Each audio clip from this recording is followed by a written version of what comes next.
15-minute veggie noodles with chorizo. Start by heating a medium non-stick frying pan over high heat.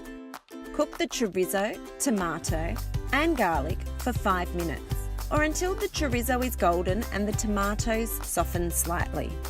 Remove from the heat.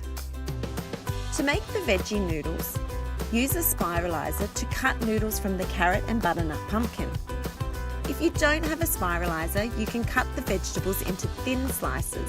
Steam the noodles for 3 to 5 minutes. You want them to be just tender, but still a little firm when you bite into them. Transfer the veggie noodles to a bowl. Add the chorizo mixture, bocconcini and basil. And season. Toss to combine. This quick and easy meal makes a fun change from your usual pasta.